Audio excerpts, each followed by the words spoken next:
Hi అండి, అందరికీ నమస్కారం. ఈరోజు మీకోసం రహస్య బంధం ఫైనల్ పార్ట్. మరి కథలోకి వెళ్తే, కావ్య అరెస్ట్ జరిగి వారం రోజులు గడిచింది. ఆనంద నిలయంలో ఆవరించిన కారుమబ్బులు విడిపోయి ఇప్పుడు ప్రసన్నమైన సూర్యకాంతి ప్రసరిస్తుంది. తోటలోని పారిజాత చెట్ల పూలతో నిండిపోయి రాళ్ళ పూలతో నీలంతా ఒక తెల్లటి తివాచి పరిచినట్టుగా ఉంది. ఆ రోజు ఆదివారం. ఇంటిలి పాది ఇంట్లోనే ఉన్నారు. బయట ప్రపంచపు గొడవలు, వ్యాపార పొత్తిళ్ళు ఏవి ఆ గడప దాటి లోపలికి రాలేదు. అక్కడ కేవలం ప్రేమ, ఆప్యాయత, పసిపిల్లల నవ్వులు మాత్రమే ఉన్నాయి. ఉదయం 8 గంటలు. పల్లవి తన గదిలో డ్రెస్సింగ్ టేబుల్ ముందు కూర్చుని జుట్టు దువ్వుకుంటుంది. పక్కన ఉయ్యల్లో ఆరణ్ నిద్రపోతున్నాడు.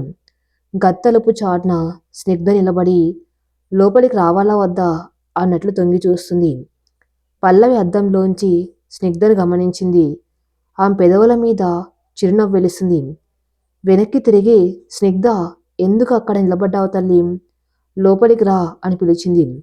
స్నిగ్ధ నెమ్మదిగా అడుగులో అడుగు వేసుకుంటూ లోపలికి వచ్చింది. ఆమె చేతిలో ఒక చిన్న దువ్వెన ఉంది. ఆ ముఖంలో ఇంకా కొంచెం బిడియం, భయం మిగిలే ఉన్నాయి. కావ్య చెప్పిన మాటలు, ఆ తర్వాత జరిగిన సంఘటనలు ఆ పసికందుపై గాఢమైన ముద్ర వేశాయి. కాని పల్లవి చూపిస్తున్న ప్రేమ ఆ గాయాలను మెల్లగా మానిపోతుంది. ఏంటి స్నిగ్ధ, తల దువ్వుకోవాలా అడిగింది పల్లవి. స్నిగ్ధ తలూపింది. పల్లవి ఆమెను దగ్గరకు తీసుకుని తన ఒళ్ళో కూర్చోబెట్టుకుంది. స్నిగ్ధ జుట్టు చాలా చిక్కుబడిపోయి నిర్లక్ష్యంగా ఉంది. పల్లవి నూనె రాసి చాలా ఓపిగ్గా చిక్కు తీయటం మొదలుపెట్టింది. అబ్బా నొప్పి అని స్నిగ్ధ చిన్నగా మూలిగింది. సారీ తల్లి, మెల్లగా తీస్తానులే. చూడు, ఈరోజు నీకు 2 జల్లు వేసి పూలు పెడతాను. అప్పుడు నువ్వు బుట్టబొమ్మలా ఉంటావు అంది పల్లవి లాలిస్తూ. స్నిగ్ధ అద్దంలో పల్లవి ముఖం వైపు చూసింది. పల్లవి కళ్ళలో ఎక్కడ కోపం గాని విసుగ్గాని లేవు. కేవలం వాత్సల్యం ఉంది. ఆంటీ అని పిలిచింది స్నిగ్ధ సన్నని గొంతుతో. చెప్పు నాన్న అంది పల్లవి. నిజంగా నన్ను పడేయరా? నేను అల్లరి చేసిన పడేయరా అని అడిగింది ఆ అమాయక పసిపాప. పల్లవి గుండె కలుక్కుమంది. దువ్వెన పక్కన పెట్టి స్నిగ్ధని గట్టిగా హత్తుకుంది. పిచ్చిదానా, అమ్మ ఎప్పుడైనా బిడ్డను పడేస్తుందా? నువ్వు నా మొదటి కూతురివి. ఆర్యన్ కంటే ముందే నువ్వు మాకు దొరికావు. ఎవరైనా నిన్ను తీసుకెళ్లాలని చూసినా నేను ఒప్పుకోను అని భరోసా ఇచ్చింది. ఆ స్పర్శలో ఉన్న నిజాయితీ స్నిగ్ధకు అర్థమైంది. ఆమె చిన్న చేతులు పల్లవి మేడ చుట్టూ బిగుసుకున్నాయి. ఆ క్షణం వారి మధ్య ఉన్న సవతైన అడ్డి కూడా పూర్తిగా కూలిపోయింది. తలదువటమయ్యాక పల్లవి స్నిగ్ధకు కొత్తగా కుట్టించిన పట్టులంగా ఓని వేసింది. నుదుట చిన్న బొట్టు పెట్టి చేతికి గాజులు వేసింది. స్నిగ్ధ అద్దంలో తన్ను తాను చూసుకుని మురిసిపోయింది. ఇన్నాళ్ళు మాసిన బట్టల్లో ఉన్న ఆ చిన్నారి ఇప్పుడు మహాలక్ష్మిలా మెరిసిపోతుంది. అప్పుడే ఉయ్యల్లో ఆర్యన్ లేచి కెవ్వుమని ఏడ్చాడు. పల్లవి వెళ్ళబోతూ ఉంటే స్నిగ్ధ, నేను చూస్తాను అని పరిగెత్తుకుంటూ వెళ్ళింది. ఉయ్యల దగ్గరకు వెళ్ళి ఆర్యన్ని చూస్తూ, తమ్ముడు ఏడవకు, అక్క వచ్చింది కదా అని ఉయ్యలూపింది. ఆర్యన్ ఏడుపు ఆపి స్నిగ్ధ వైపు చూసి బోసి నవ్వులు నవ్వాడు. ఆ నవ్వు చూడగానే స్నిగ్ధ ముఖం వెలిగిపోయింది. మమ్మీ చూడు, తమ్ముడు నవ్వాడు, నన్ను చూసి నవ్వాడు అని ఆనందంతో చప్పట్లు కొట్టింది. అప్రయత్నంగానే ఆమె నోటి నుండి మమ్మీ అనే పదం వచ్చింది. పల్లవి ఆ పదం విని ఆనంద బాష్పాలు రాల్చింది. రాహుల్ కూడా అప్పుడే డోర్ దగ్గరకు వచ్చి ఈ దృశ్యం చూసి చలించిపోయాడు. తన 2 పిల్లలు కలిసిపోవటం, స్నిగ్ధ పల్లవిని అమ్మని పిలవటం అతనికి ఒక కలలా ఉంది. మధ్యాహ్నం భోజనాల సమయం. డైనింగ్ టేబుల్ నిండా రకరకాల వంటకాలు. రాజేశ్వరదేవి గారు, వసుంధరాదేవి గారు వడ్డన చేస్తున్నారు. రాహుల్, పల్లవి, స్నిగ్ధ కూర్చుని ఉన్నారు. ఆర్యన్ పక్కనే ఉన్న చిన్న కుర్చీలో ఆడుకున్నాడు. రాజేశ్వరదేవి గారు స్నిగ్ధకు స్వయంగా అన్నం కలిపి తినిపిస్తున్నారు. తినవే నా బంగారు తల్లి, ఇన్నాళ్ళు నిన్ను చూడలేకపోయాను, ఇప్పుడు ఆ బాకీ అంతా తీర్చేసుకుంటాను అని ఆవిడ మురిసిపోతున్నారు. వసుంధరాదేవి గారు రాహుల్ వైపు చూసి, రాహుల్ చూసావా ఇంటి వాతావరణం ఎలా మారిపోయిందో? ఒక స్త్రీ తలుచుకుంటే ఇల్లు నందనవనం అవుతుంది అనడానికి పల్లవి నిదర్శనం అని అన్నాడు. రాహుల్ పల్లవి వైపు కృతజ్ఞతగా చూశాడు. నిజమే అమ్మా, నేను చేసిన తప్పులన్నిటినీ తన ప్రేమతో సరిదిద్దింది. ఈరోజు నేను ఇంత ప్రశాంతంగా ఉన్నానంటే కారణం పల్లవి అన్నాడు. పల్లవి సిగ్గుపడుతూ, అందరు నన్నే పొగిడితే ఎలా? రాహుల్ గారు మారకపోతే ఇది సాధ్యమయ్యేది కాదు కదా. తప్పు చేయటం సహజం, కానీ దాన్ని సరిదిద్దుకోవటం సంస్కారం. రాహుల్ గారు ఒక మంచి తండ్రిగా తన బాధ్యతను తీసుకున్నారు అని భర్తను సమర్థించింది. ఆ మాటల్లో ఉన్న పరిపక్వత చూసి పెద్దవాళ్ళు సంతోషించారు. సాయంత్రం అందరూ కలిసి ఇంటి ముందున లాన్లో కూర్చున్నారు. చల్లని గాలి వేస్తుంది. రాహుల్ ఆరెనెత్తుకుని ఆకాశంలో పక్షులను చూపిస్తున్నాడు. స్నిగ్ధ తోటలో సీతాకోక చిలుకల వెనక పరిగెడుతుంది. పల్లవి, రాజేశ్వరిదేవి, వసుంధరాదేవి టీ తాగుతూ మాట్లాడుకుంటున్నారు. పల్లవి, ఒక విషయం అన్నారు వసుంధరాదేవి గంభీరంగా. చెప్పండమ్మా. స్నిగ్ధ భవిష్యత్తు గురించి మనం ఇప్పుడే ఆలోచించాలి. రాహుల్ ఆస్తిలో సమాన వాటా స్నిగ్ధకు కూడా ఉండాలి. రేపు ఎవరు ఆ పాపను అక్రమ సంతానమని చిన్నచూపు చూడకూడదు. అందుకే లీగల్గా అడాప్షన్ ప్రాసెస్ పూర్తి చేసి స్నిగ్ధని నీ కూతురుగా రిజిస్టర్ చేయించాలి అని సలహా ఇచ్చారు. పల్లవి ఏమాత్రం ఆలోచించకుండా, అలాగే అమ్మా, రేపే ఆ పని చేద్దాం. స్నిగ్ధ కన్నా రాహుల్ పల్లవిల పెద్ద కుమార్తె. ఇదే రికార్డులో ఉండాలి అంది దృఢంగా. రాహుల్ అక్కడికి వచ్చి ఆ మాట విన్నాడు. అతను పల్లవి కాళ్ళ దగ్గర కూర్చుని, పల్లవి, నీ మనసు హిమాలయాల కంటే ఎత్తైంది. నా కూతురికి తల్లిగా పేరివ్వటానికి ఒప్పుకున్నావా అని భావోద్వేగానికి లోనయ్యాడు. ఆమె మీ కూతురు మాత్రమే కాదు రాహుల్ గారు, మన కూతురు. ఆర్యన్కి తోడు. రేపు మనం లేకపోయినా ఒకరికొకరు అండగా ఉంటారు అంది పల్లవి. రాత్రి పౌర్ణం వెన్నెల. అందరు టెర్రస్ మీదకు వెళ్లారు. రాజేశ్వరిదేవి గారు అందరికీ గోరుముద్దలు తినిపించారు. స్నిగ్ధ వచ్చి రాహుల్ ఒళ్ళో కూర్చుంది. డాడీ, నాకు ఒక కథ చెప్పు అని అడిగింది. రాహుల్ ఆలోచించి, అనగనగా ఒక రాజు, ఆ రాజుకి ఒక రాణి అని మొదలుపెట్టాడు. వద్దు, రాజురాణి కథ వద్దు, అమ్మ కథ చెప్పు అని స్నిగ్ధ. రాహుల్ పల్లవి వైపు చూసి నవ్వాడు. సరే, అనగనగా ఒక దేవత ఉండేది. ఆ దేవత పేరు పల్లవి. ఆమె ఒక రాక్షసుని మనిషిగా మార్చింది. ఒక అడవిలో ఉన్న చిన్నారిని రాజకుమారిని చేసింది అని కథ చెప్పాడు. స్నిగ్ధ చప్పట్లు కొట్టింది. ఆ దేవత మన మమ్మీ కదా అని పల్లవిని వెళ్ళి గట్టిగా హక్ చేసుకుంది. ఆ రాత్రి ఆనంద నిలయం నిజంగానే ఆనందంతో నిండిపోయింది. కల్మషం లేని నవ్వులు, షరతులు లేని ప్రేమ, భయాలు లేని భవిష్యత్తు. ఇవే ఆ కుటుంబానికి నిజమైన సంపద. అందరు నిద్రపోయాక రాహుల్, పల్లవి బాల్కాన్లో నిలబడి ఉన్నారు. పల్లవి, ఇంట్లో అంతా బాగుంది కానీ ఆఫీస్లో ఒక చిన్న సమస్య వస్తుంది అన్నారు రాహుల్ సీరియస్గా. ఏంటది రాహుల్ గారు? మన కాంపిటీటర్స్, ముఖ్యంగా సింగనియా గ్రూపు మన మార్కెట్ని దెబ్బ కొట్టాలని చూస్తున్నారు. కావ్య అరెస్ట్ తర్వాత మన షేర్లు పెరిగాయి కదా, అది వాళ్ళకు నచ్చటం లేదు. మన కొత్త ప్రాజెక్ట్కి అడ్డంకులు సృష్టిస్తున్నారు. నాకు తెలిసింది ఏంటంటే, సింగానియా గ్రూప్ ఎండి విక్రాంత్ సింగానియా చాలా అగ్రెసివ్. అతను మనల్ని టార్గెట్ చేశాడు అని చెప్పాడు. పల్లవి ఆలోచించింది. విక్రాంత్ సింగానియా పేరు విన్నాను. బిజినెస్ని యుద్ధంలో భావించే మనిషి అంటారు. పర్లేదు రాహుల్ గారు, మన ధర్మం వైపు ఉన్నాం. ఇంటిని ఎలా చక్కదిద్దుకున్నామో వ్యాపారాన్ని కూడా అలాగే కాపాడుకుందాం. రేపు నేను కూడా ఆఫీస్కి వస్తాను అని ధైర్యంగా. రాహుల్ ఆమె చేతిని ముద్దు పెట్టుకుని, నువ్వు నా పక్కన ఉంటే నాకు ఏ భయం లేదు పల్లవి. మనం కలిసి ఏదైనా సాధించగలం అని అన్నాడు. ఆర్కే ఇండస్ట్రీస్ హెడ్ ఆఫీస్లోని కాన్ఫరెన్స్ హాల్లో నిశ్శబ్దం రాజ్యమేలుతుంది. అది ప్రశాంతమైన నిశ్శబ్దం కాదు, ఒక తుఫాను ముంచుకొస్తూ ఉన్నప్పుడు ఉండే భయంకరమైన నిశ్శబ్దం. పొడవైన ఓవెల్ షేప్ టేబుల్ చుట్టూ బోర్డు డైరెక్టర్లు కూర్చుని ఉన్నారు. అందరి ముఖాల్లో ఆందోళన స్పష్టంగా కనిపిస్తుంది. టేబుల్కి ఒకవైపు రాహుల్ కన్నా కూర్చుని ఉన్నాడు. అతని ముఖం కోపంతో ఎర్రబడింది. చేతిలోని పెన్నుని టేబుల్ మీద విసుగ్గా కొడుతున్నాడు. అతని పక్కనే పల్లవి కూర్చుని ఉంది. ఆ ముఖంలో మాత్రం చిరునవ్వు చెదరలేదు. ఆమె ధరించిన ముదురు నీలం రంగు రాసిల్క్ చీర, దానికి తగ్గట్టుగా మెడలో సన్నని ప్లాటినం చైను ఆమెకు ఒక వ్యాపారవేత్తగా కంటే ఒక రాజకుమారిలా చూపిస్తున్నాయి. కానీ ఆమె కళ్ళల్లో ఉన్న తీక్షణత మాత్రం ఒక యుద్ధానికి సిద్ధమైన సైన్యాధ్యక్షురాల్ని తలపిస్తుంది. ఎదురుగా ఉన్న పెద్ద స్క్రీన్ మీద విక్రాంత్ సింఘానియా వీడియో కాన్ఫరెన్స్లో ఉన్నాడు. విక్రాంత్ చూడ్డానికి అందగాడే, కానీ తన కళ్ళలో ఒక క్రూరత్వం, పెదవుల మీద ఒక అహంకారం నవ్వు ఉన్నాయి. అతను సింఘానియా గ్రూపు అధినేత. వ్యాపారాన్ని వ్యాపారంగా కాకుండా ఒక వేటలా భావించే మనిషి. ఏంటి రాహుల్, ఇంకా ఆలోచిస్తున్నావా? నా ఆఫర్ చాలా క్లియర్. ఆర్కే ఫార్మాకు కావాల్సిన నా మెటీరియల్ సప్లై చేసే ఏషియల్ కెమికల్స్ని నేను కొనుగోలు చేశాను. ఇకపై వాళ్ళు నీకు సరుకులు ఇవ్వరు. ముడి సరుకులు లేకపోతే నీ ఫ్యాక్టరీలో యంత్రాలు ఆగిపోతాయి. ప్రొడక్షన్ ఆగిపోతే మార్కెట్లో నీ షేర్ పడిపోతుంది. సింపుల్గా నీ కంపెనీ మూతపడుతుంది అన్నాడు విక్రాంత్ సిగరెట్ పొగను వదులుతూ. రాహుల్ కోపంతో లేచి నిలబడ్డాడు. విక్రాంత్, ఇది అనైతికం. వాళ్ళతో మాకు 5 ఏళ్ల కాంట్రాక్ట్ ఉంది. నువ్వు మధ్యలో వచ్చి ఎలా ఆపుతావు? విక్రాంత్ నవ్వాడు.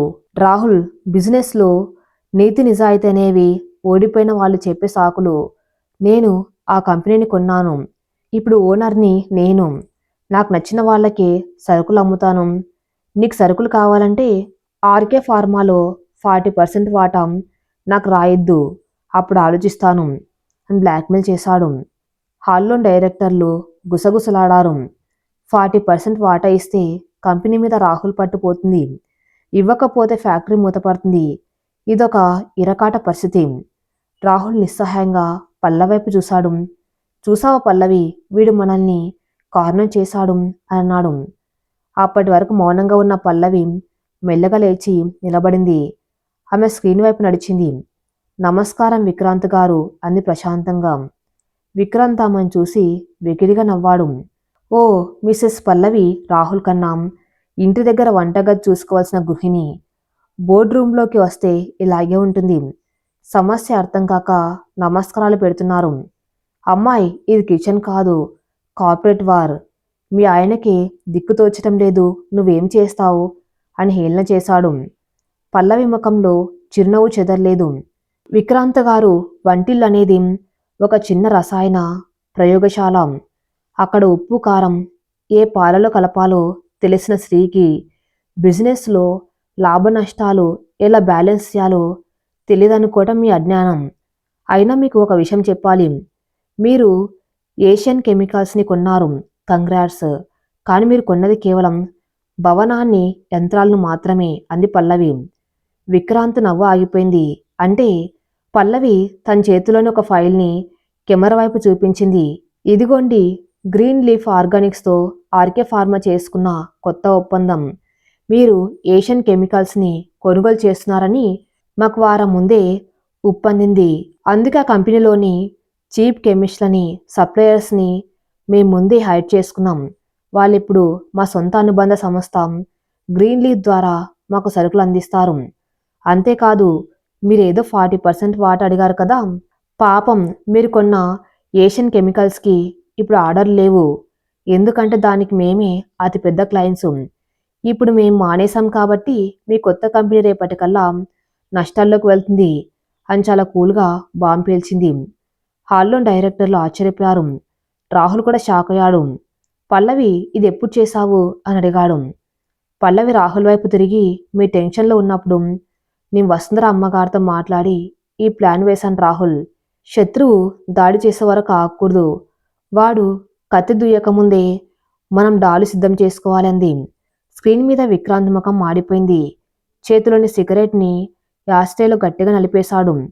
వెల్ ప్లేడ్ పల్లవి, వెల్ ప్లేడ్. ఒక ఆడదానివి ఇంత తెలివిగా ఆలోచిస్తున్నావని అనుకోలేదు. కానీ గుర్తుంచుకో, ఇది ఆరంభం మాత్రమే. నేను ఓటమిని అంగీకరించే రకాన్ని కాదు. యుద్ధం ఇప్పుడే మొదలైంది అని వార్నింగ్ ఇచ్చి కాల్ కట్ చేశాడు. బోర్డ్రూమ్లో కరతాళ ధ్వనుల మోత మోగింది. రాహుల్ పల్లవిని గర్వంగా చూశాడు. నిజంగా నువ్వు గ్రేట్ పల్లవి. విక్రాంత్ లాంటి వాణ్ణి మాటలతోని మట్టి కరిపించావు అన్నాడు. సాయంత్రం రాహుల్ పల్లవి ఇంటికి చేరుకున్నారు. కారు దిగ్గానే ఆర్యన్, స్నిగ్ధ పరిగెత్తుకుంటూ వచ్చారు. డాడీ, మమ్మీ అంటూ స్నిగ్ధ వచ్చి పల్లవిని వాటేసుకుంది. పల్లవి ఆఫీస్లో ఉన్న గాంభీర్యాన్ని వదిలేసి ఒక తల్లిలా మారిపోయింది. స్నిగ్ధను ఎత్తుకుని ముద్దు పెట్టుకుంది. నా బంగారు తల్లి, స్కూల్లో ఏం చేశావు ఈరోజు అని అడిగింది. మమ్మీ, ఈరోజు నేను డ్రాయింగ్ వేశాను. చూడు అంటూ స్నిగ్ధ ఒక పేపర్ చూపించింది. అందులో 4 బొమ్మలు ఉన్నాయి. నాన్న, అమ్మ, ఆర్యన్, స్నిగ్ధ. అందరూ చేతులు పట్టుకొని నవ్వుతున్నారు. కింద హ్యాపీ ఫ్యామిలీ అని రాసి ఉంది. ఆ చిత్రం చూడగానే రాహుల్ కళ్ళు చెమర్చాయి. ఒకప్పుడు తాను వదిలేయాలనుకున్న బిడ్డ ఈరోజు తన కుటుంబాన్ని ఇంత అందంగా చిత్రీకరించింది. రాహుల్ స్నిగ్ధను దగ్గరకు తీసుకున్నాడు. చాలా బాగుంది నాన్న, దీన్ని ఫ్రేమ్ కట్టించి నా ఆఫీసులో పెట్టుకుంటానన్నాడు. రాజేశ్వరదేవి గారు హారతి పళ్ళంతో వచ్చారు. రండమ్మ, ఈరోజు పల్లవి సాధించిన విజయం గురించి వసుంధర గారు ఫోన్ చేసి చెప్పారు. మన ఇంటికి నిజమైన మహాలక్ష్మివే నువ్వు అని పల్లవికి దిష్టి తీసి రాత్రి అందరు నిద్రపోయాక పల్లవి బాల్కనీ నిలబడి ఉంది. రాహుల్ అక్కడికి వచ్చాడు. పల్లవి, విక్రాంత్ గురించి నాకు భయంగా ఉంది. వాడు చాలా మూర్ఖుడు. ఈరోజు నువ్వు ఇచ్చిన షాక్కి వాడు ప్రతీకారం తీర్చుకోవడానికి ఏమైనా చేస్తాడు. ముఖ్యంగా నిన్ను టార్గెట్ చేస్తాడేమో అన్నాడు ఆందోళనగా. పల్లవి చిరునవ్వుతో, రాహుల్ గారు, భయం అనేది శత్రువులకు బలం. మనం భయపడితే వాడు గెలుస్తాడు. నా గురించి కంగారు పడకండి. నాకు నా కుటుంబం, మీ ప్రేమ రక్షణగా ఉన్నాయి. అయిన విక్రాంత్ లాంటి వాళ్ళకి బుద్ధి చెప్పడానికి బుర్ర ఉంటే చాలు, కండబలం అక్కర్లేదు అంది. రాహుల్ ఆమె చేతిని తన గుండెలకు ఆనించుకున్నాడు. నీ ధైర్యం చూస్తుంటే నాకు ఆశ్చర్యం వేస్తుంది పల్లవి. ఒకప్పుడు చిన్న విషయానికి కూడా కన్నీళ్లు పెట్టుకునేదానివి.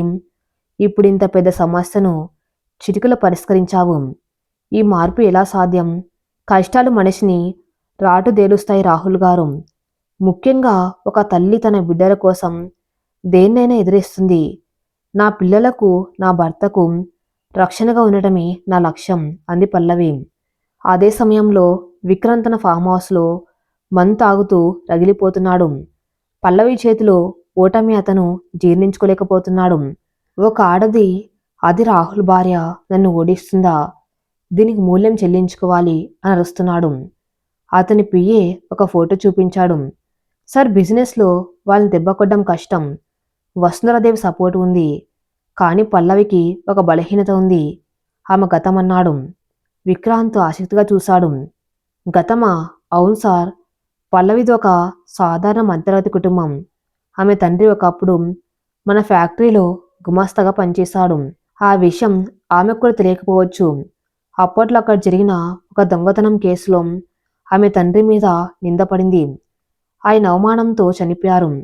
ఆ కేసుని రీఓపెన్ చేసి పల్లవి తండ్రి దొంగ అని, ఆ వంశమే దొంగల వంశమని మీడియాలో ప్రచారం చేస్తే పల్లవ ఆత్మగౌరవం దెబ్బతింటుంది అని ప్లాన్ చెప్పాడు పిఏ. విక్రాంత్ వికటహాసం చేశాడు. సూపర్, పల్లవికి ఆత్మగౌరవం ఎక్కువ. అదే ఆమె బలం, అదే ఆమె బలహీనత. రేపు ఉదయం పేపర్లలో ఈ వార్త రావాలి. ఆర్కే ఇండస్ట్రీస్ CEO పల్లవి ఒక దొంగ కూతురు. చూద్దాం అప్పుడు ఆమె తలెత్తుకొని ఎలా తిరుగుతుందో అని అన్నాడు. మరుసటి రోజు ఉదయం పల్లవి చాలా హుషారుగా ఆఫీస్కి వెళ్ళడానికి సిద్ధమవుతుంది. రాహుల్ బ్రేక్ఫాస్ట్ చేస్తున్నాడు. టీవీలో news channels breaking news play చేస్తున్నాయి. ఆర్కే ఇండస్ట్రీస్ CEO పల్లవి గతం వెనుక చీకటి కోణం. తండ్రి దొంగ, కూతురు CEOనా? విక్రాంత్ సింఘానియా పాత ఫ్యాక్టరీ రికార్డులలో బయటపడ్డాం సంచలన నిజాలు. ఈ వార్తలు చూసి రాహుల్ చేతిలో కాఫీ కప్పు కింద పడింది. పల్లవి షాక్ అయి టీవీ వైపు చూసింది. స్క్రీన్ మీద తన తండ్రి ఫోటో, దాని పక్కన పోలీస్ రికార్డ్స్ చూపిస్తున్నారు. మా నాన్న దొంగతనం చేశారా? ఇది అబద్ధం. మా నాన్న నిజాయితీకి మారుపేరు అని పల్లవి గట్టిగా అరిచింది. ఆమె కళ్ళల్లో నీళ్లు తిరిగాయి. తన మీద నింద వేస్తే ఆమె భరించేది, కానీ తన దైవంగా భావించే తండ్రి మీద, అది ఆయన చనిపోయాక ఇలాంటి నింద వేయటం ఆమెను కలిచివేసింది. రాజేశ్వరదేవి గారు వచ్చారు. ఏమైంది పల్లవి? ఏంటి ఆ వార్తలు? అత్తయ్య, విక్రాంత్ ఎంత నీచానికి దిగాడో చూడండి. నా తండ్రిని దొంగ అంటున్నారు అని పల్లవి ఏడ్చింది. రాహుల్ వెంటనే టీవీ ఆఫ్ చేశాడు. పల్లవి దగ్గరకు వచ్చి, పల్లవి, ఏడవకు. ఇది విక్రాంత్ ఆడుతున్న మైండ్ గేమ్. మీ నాన్నగారి గురించి నాకు తెలియకపోయినా నీ పెంపకం చూస్తే ఆయన ఎంత గొప్పవారు అర్థమవుతుంది. మనం దీన్ని లీగల్గా ఫైట్ చేద్దామన్నాడు. కానీ పల్లవి ఏడుపు ఆపలేకపోయింది. లీగల్గా గెలవచ్చు రాహుల్ గారు. కానీ సమాజం నమ్ముతుందా? ఒక దొంగ కూతురు అని నన్ను వేలెత్తి చూపిస్తే రేపు నా పిల్లల పరిస్థితి ఏంటి? ఆర్యన్, స్నిగ్ధ స్కూల్కి ఎలా వెళ్తారు అన్న ఆవేదన వ్యక్తం చేసింది. వసుంధరాదేవి గారు విషయం తెలిసి వెంటనే వచ్చారు. పల్లవి కన్నీళ్లు తుడుచుకో. నీ తండ్రి రాఘవయ్య గారు నాకు తెలుసు.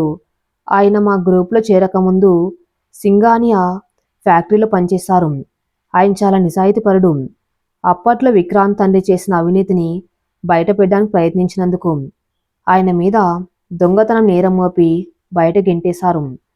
ఆ అవమానం భరించలేక ఆయన గుండెపోటుతో మరణించాడు. ఇది నాకు అప్పుడు తెలిసింది, కానీ సాక్ష్యాలు లేక నీ మౌనంగా ఉండిపోయాను అని ఒక చేదు నిజాన్ని బయట పెట్టారు వసుంధరాదేవి. పల్లవ ఆశ్చర్యపోయింది. అంటే మా నాన్న మరణానికి కారణం సింగానియా కుటుంబమా? అవును పల్లవి, అప్పుడు వాళ్ళు గెలిచారు. కానీ ఇప్పుడు వాళ్ళ కొడుకు నీతో యుద్ధానికి వచ్చాడు. ఇది దేవుడిచ్చిన అవకాశం. మీ నాన్నగారికి జరిగిన అన్యాయాన్ని ఇప్పుడు నువ్వు సరిదిద్దాలి. ఆయన మీద పడ్డ మచ్చను తుడిచేయాలి అని ప్రేరణ ఇచ్చారు వసుంధరాదేవి.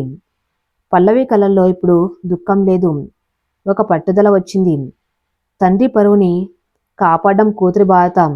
అమ్మ, ఆనాటి సాక్ష్యాలు ఎక్కడైనా దొరుకుతాయా అని అడిగింది పల్లవి. కష్టమే పల్లవి, ఇది 20 ఏళ్ల క్రితం మాట. కానీ అప్పట్లో ఆ ఫ్యాక్టరీలో గుమస్తాగా పనిచేసిన ఒక వ్యక్తి ఉన్నాడు. పేరు సాంబయ్య.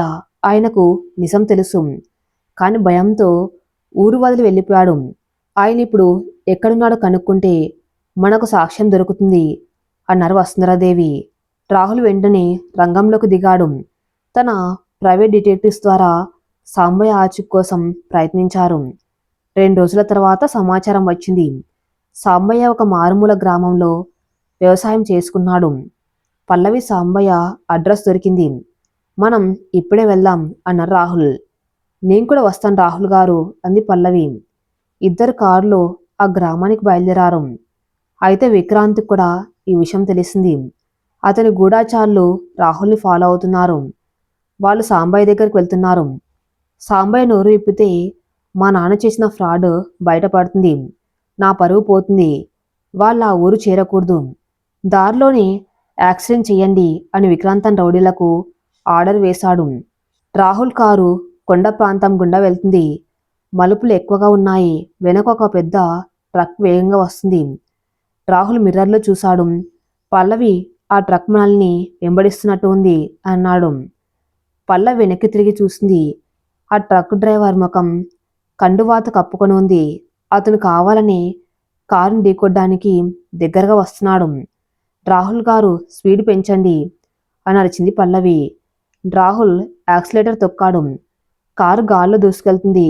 కానీ ఘాట్ రోడ్లో అంత స్పీడ్ ప్రమాదకరం. ఒక మలుపు దగ్గర కారు అదుపు తప్పింది. పక్కనే లోయ. ట్రక్ వచ్చి కారు వెనుక బంపర్ని బలంగా గుద్దింది. కారు రోడ్డు అంచుకు వెళ్ళి ఆగింది. సగం టైర్ గాల్లో వేలాడుతుంది. రాహుల్, పల్లవి ప్రాణాలు అరిచేతిలో పెట్టుకున్నారు. రాహుల్ కారు లోయ అంచున ఊగిసలాడుతుంది. సగం టైర్ గాల్లో ఉంది. లోపల రాహుల్, పల్లవి ప్రాణాలు అరిచేతిలో పెట్టుకుని ఉన్నారు. ఏ చిన్న కదలిక వచ్చినా కారు లోయలకు జారిపోవడం ఖాయం. ఆకాశంలో మబ్బులు కమ్మి చినుకులు పడ్డం మొదలయ్యాయి. రాహుల్ గారు కదలకండి, మనం కదిలితే బ్యాలెన్స్ పోతుంది అంది పల్లవి భయాన్ని దిగమింగుతూ. రాహుల్ పల్లవి చేతిని గట్టిగా పట్టుకున్నాడు. పల్లవి, నన్ను క్షమించు, నా వల్లే నీకు ఈ కష్టాలు. ఈరోజు మనం బతకపోతే అశుభం పలక్కండి. మన పిల్లలు ఇంటి దగ్గర ఎదురు చూస్తున్నారు, మనం బతికి తీరాలి అంది పల్లవి దృఢంగా. ఆమె నెమ్మదిగా తన వైపు ఉన్న డోర్ లాక్ తీసింది. నీ 3 లెక్క పెడతాను, ఇద్దరం ఒకేసారి నా వైపు డోర్ నుండి బయటకు దూకాలి. రెడీనా? రాహుల్ తలూపాడు. 1, 2, 3. ఇద్దరు ఒకేసారి డోర్ తెరిచి రోడ్డు మీదకు దూకారు. అదే క్షణంలో బ్యాలెన్స్ కోల్పోయిన కారు లోయలోకి జారిపోయింది. కొన్ని వందల అడుగుల లోతుకు పడి పెద్ద శబ్దంతో పేలిపోయింది. రాహుల్, పల్లవి రోడ్డు పక్కన పొదల్లో పడ్డారు. రాహుల్కి చిన్న గాయాలయ్యాయి. పల్లవి మోచేతికి దెబ్బ తగిలింది. రాహుల్ పల్లవిని గుండెలకు హత్తుకుని బతికాం పల్లవి, బతికాం అని ఊపిరి పీల్చుకున్నారు. ట్రక్ డ్రైవర్ కారులో పడ్డం చూసి వాళ్ళు చనిపోయారని భావించి అక్కడి నుండి పారిపోయాడు. రాహుల్ పల్లవి అటుగా వెళ్తున్న ఒక లారీని ఆపి లిఫ్ట్ అడిగారు. నేరుగా సాంబయ్య ఉన్న గ్రామానికి వెళ్లారు. ఒక చిన్న పూరి గుడిసె ముందు సాంబయ్య కూర్చుని ఉన్నాడు. వృద్ధాప్యంలో ముడతలు పడిన ముఖం, కాని కళ్ళల్లో ఇంకా జీవం ఉంది. పల్లవిని చూడగానే అతను గుర్తుపట్టలేకపోయాడు. ఎవరమ్మా మీరు అని అడిగాడు. నేను రాఘవయ్య గారి అమ్మాయిని తాత, పల్లవిని అని చెప్పింది. ఆ పేరు వినగానే సాంబయ్య కళ్ళల్లో నీళ్లు తిరిగాయి. రాఘవయ్య గారి అమ్మాయివా? ఎంత అన్యాయం జరిగిందమ్మా మీ నాన్నకి. ఆ దేవుళ్లాంటి మనిషిని దొంగ అన్నారు అని ఏడ్చాడు. తాత, మా నాన్న మీద పడ్డ మచ్చను తుడిచేయడానికి వచ్చాం. ఆనాడు ఏం జరిగిందో చెప్పండి అని అడిగారు రాహుల్. సాంబయ్య లేచి లోపలికి వెళ్ళాడు. ఒక పాత ట్రంక్ పెట్టెలోంచి ఒక ప్లాస్టిక్ కవర్లో భద్రంగా దాచిన ఒక పుస్తకాన్ని, మరికొన్ని పత్రాలను తెచ్చాడు. ఇవ్వో తల్లి, విక్రాంత్ వాళ్ళ నాన్న చేసిన ఫ్రాడ్కి సంబంధించిన లెక్కలివి. మీ నాన్నగారు వీటిని బయట పెడతారని భయపడి ఆయన మీద దొంగతనం నేరం మోపారు. ఆ రోజు రాత్రి మీ నాన్నగారి పుస్తకాన్ని నా చేతికిచ్చి దాచమన్నారు. సాక్ష్యం లేకుండా నేనేం చేయలేక ఇన్నాళ్ళు మౌనంగా ఉండిపోయాను. తీసుకెళ్ళు తల్లి, మీ నాన్న రుణం తీర్చుకో అని ఆ పుస్తకాన్ని పల్లవి చేతిలో పెట్టాడు. పల్లవి ఆ పుస్తకాన్ని గుండెలకు హత్తుకుని కన్నీళ్లు పెట్టుకుంది. నాన్న, నీ నిజాయితీ నిరూపించే ఆయుధం దొరికింది. మరుసటి రోజు ఉదయం సిటీలోని ఒక పెద్ద ఆడిటోరియంలో విక్రాంత్ సింఘానియా ప్రెస్ మీట్ పెట్టాడు. మీడియా మొత్తం వచ్చింది. లేడీస్ అండ్ జెంటల్మెన్, ఈరోజు మీకు ఒక దొంగ కూతురి అసలు రంగు చూపిస్తాను. ఆర్కే ఇండస్ట్రీస్ CEO పల్లవి అని విక్రాంత్ మాట్లాడుతూ ఉండగా ఆడిటోరియం తలుపులు బద్దలయ్యేలా తెరుచుకున్నాయి. ఆపండి అన్న గంభీరమైన స్వరం వినిపించింది. అందరూ వెనక్కి తిరిగి చూశారు. అక్కడ పల్లవి, రాహుల్, వసుంధరాదేవి, ఏసీపీ అజయ్ మరియు సాంబయ్య నిలబడి ఉన్నారు. పల్లవి వేదిక వైపు నడుచుకుంటూ వెళ్తూ ఉంటే మీడియా కెమెరాలు ఆమెనే ఫాలో అయ్యాయి. ఆమెలో ఒక మహారాణి దర్పం ఉంది. స్టేజ్ ఎక్కిన పల్లవి విక్రాంత్ చేతిలోని మైక్ లాక్కుంది. దొంగ కూతురు అని నన్ను నిందించడానికి నీకు అర్హత లేదు విక్రాంత్. నిజమైన దొంగలు ఎవరో, హంతకులు ఎవరో ఇదిగో సాక్ష్యం అంటూ సాంబయ్య ఇచ్చిన పుస్తకాన్ని, పాత రికార్డులను మీడియాకు చూపించింది. ఇందులో విక్రాంత్ తండ్రి చేసిన 500 కోట్ల స్కామ్ వివరాలు ఉన్నాయి. ఆ స్కామ్ని అడ్డుకున్నందుకే మా నాన్నగారిని బలిపశువుని చేశారు. అంతేకాదు, నిన్న మమ్మల్ని చంపడానికి విక్రాంత్ చేసిన యాక్సిడెంట్ ప్లాన్కి సంబంధించిన కాల్ రికార్డింగ్స్ ఇవిగో అంటే ఏసీపీ అజయ్ ఒక పెన్ డ్రైవ్ చూపించాడు. విక్రాంత్కి చెమటలు పట్టాయి. పారిపోవడానికి ప్రయత్నించాడు. కానీ ఏసీపీ అజయ్ అతన్ని పట్టుకుని చెంప మీద కొట్టాడు. You are under arrest mister Vikrant అంటూ బేడీలు వేశాడు. పల్లవి మైక్లో, నా తండ్రి రాఘవయ్య గారు ఒక నిజాయితీపరుడు. ఆయన మరణం వృధా కాలేదు. సత్యమేవ జయతే అని ముగించింది. హాల్ మొత్తం కరతాళ ధ్వనులతో మారుమోగింది. పల్లవి కలలో ఆనంద బాష్పాలు రాలాయి. రాహుల్ ఆమెను గర్వంగా చూస్తూ అందరి ముందే ఆమెను హత్తుకున్నాడు. సంవత్సరాలు గడిచాయి. ఆనంద నిలయం ఇప్పుడు నిజంగానే స్వర్గధామంలా ఉంది. తోటలో రంగురంగుల పూలు వికసించి ఉన్నాయి. సాయంకాల పెండ బంగారు వర్ణంలో మెరుస్తుంది. లాన్లో 10 ఏళ్ల స్నిగ్ధ, 5 ఏళ్ల ఆర్యన్ క్రికెట్ ఆడుతున్నాడు. స్నిగ్ధ బ్యాటింగ్ చేస్తూ ఉంటే ఆర్యన్ బౌలింగ్ చేస్తున్నాడు. అక్క అవుట్, నువ్వు అవుట్ అని ఆర్యన్ గెంతుతున్నాడు. లేదురా బుజ్జిగా, నో బాల్ అని స్నిగ్ధ వాదిస్తుంది. వాళ్ళల్లరిని చూస్తూ పల్లవి, రాహుల్, రాజేశ్వరిదేవి, వసుంధరాదేవి వరండాలో కూర్చుని టీ తాగుతున్నారు. పల్లవి ఇప్పుడు పూర్తిగా మారిపోయింది. ఆమె వసుంధర గ్రూప్స్కి చైర్పర్సన్. రాహుల్ తన సొంత కంపెనీని మరింత విస్తరించాడు. ఇద్దరు బిజినెస్లో సక్సెస్ఫుల్ పార్ట్నర్స్గానే కాక జీవితంలో ఆదర్శ దంపతులుగా నిలిచారు. రాహుల్ పల్లవి వైపు చూసి, పల్లవి గుర్తుందా? 6 ఏళ్ల క్రితం ఇదే రోజు మంచు కురిసిన వేళ నీ జీవితం ముగిసిపోయింది అనుకున్నావు అన్నాడు. పల్లవి నవ్వింది. ఆ ముఖంలో పరిపూర్ణమైన తృప్తి ఉంది. అవును రాహుల్ గారు, మంచు కురిసినప్పుడు అంత చల్లగా, స్తబ్దుగా అనిపించింది. కానీ ఆ మంచు కరిగాక వచ్చే వసంతం ఎంత అందంగా ఉందో నా జీవితమే సాక్ష్యం.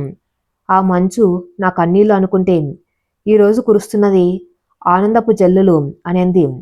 రాజేశ్వరదేవి గారు మనవల్ని పిలిచారు. రండమ్మ హారతి తీసుకుందరు గాని పిల్లలిద్దరు పరిగెత్తుకుంటూ వచ్చారు. స్నిగ్ధ వచ్చి పల్లవొల్లో కూర్చుంది. ఆర్యన్ రాహుల్ భుజం ఎక్కాడు. మమ్మీ రేపు స్కూల్లో మై ఫ్యామిలీ గురించి చెప్పాలి. నేనేం చెప్పను అని అడిగింది స్నిగ్ధ. పల్లవి ఆమె జుట్టు నిమురుతూ మాది ఒక ఇంద్రధనస్సు లాంటి కుటుంబం అని చెప్పు నాన్న. ఇందులో కన్నీళ్ళనే వాన ఉంది, ప్రేమ అనే ఎండ ఉంది, అందుకే 7 రంగుల ఆనందం ఉంది అని చెప్పు అంది. వసుంధరాదేవి గారు నవ్వి బాగా చెప్పావు పల్లవి. ఒకప్పుడు నువ్వు ఒంటరి దానివి, ఇప్పుడు నువ్వు ఒక మహావృక్షానివి. నీ నీడలో అందరం సేద తీరుతున్నాం అని అన్నారు. ముగింపు రాత్రి 10 గంటలు. పిల్లలు నిద్రపోయారు. రాహుల్ పల్లవి టెర్రస్ మీద నిలబడి వెన్నెల్ని చూస్తున్నారు. రాహుల్ పల్లవి చేతిని తన చేతుల్లోకి తీసుకుని ఆ వజ్రపు గాజులను సవరించాడు. పల్లవి కావ్య విక్రాంత్ గతం అన్ని ఒక పీడకల దాటిపోయాం. నన్ను క్షమించి నన్ను మనిషిగా మార్చినందుకు నీకేమిచ్చినా తక్కువే అన్నాడు భావోద్వేగంతో. పల్లవి అతని ముఖం మీద తలవాల్చింది. మీరు నాకు ప్రేమనిచ్చారు, గౌరవాన్నిచ్చారు, స్నిగ్ధ లాంటి కూతుర్నిచ్చారు. అంతకంటే ఏం కావాలి? ఒక స్త్రీ కోరుకునేది ఆస్తులు కాదు రాహుల్ గారు, ఆత్మాభిమానం, అనురాగం. అవి రెండు ఇంట్లో ఉన్నాయి. ఆకాశం నుండి ఒక చిన్న మంచు బిందువు పల్లవి చేతి మీద పడింది. అది వెన్నెల కాంతిలో మెరుస్తుంది. చూసారా, మళ్ళీ మంచు కురుస్తుంది అన్నారు రాహుల్. కురవనివ్వండి, ఈసారి ఆ మంచు మనల్ని చలితో వణికించదు, హాయిగా నిద్రపుస్తుంది అంది పల్లవి. ఇద్దరూ ఒకరి కళ్ళలోకి ఒకరు చూసుకున్నారు. ఆ చూపుల్లో మాటలు లేవు, కేవలం తరగని ప్రేమ సాగరం ఉంది. ఆనంద నిలయం నిశ్శబ్దంగా నిద్రపోతుంది. రేపటి కొత్త ఉదయానికి స్వాగతం పలకడానికి సిద్ధంగా. ఈ కథ ఇంతటితో సమాప్తం. మరిన్ని మంచి స్టోరీస్ కోసం నా ఛానల్ని ఫాలో అవుతూ ఉండండి. Thank you for listening.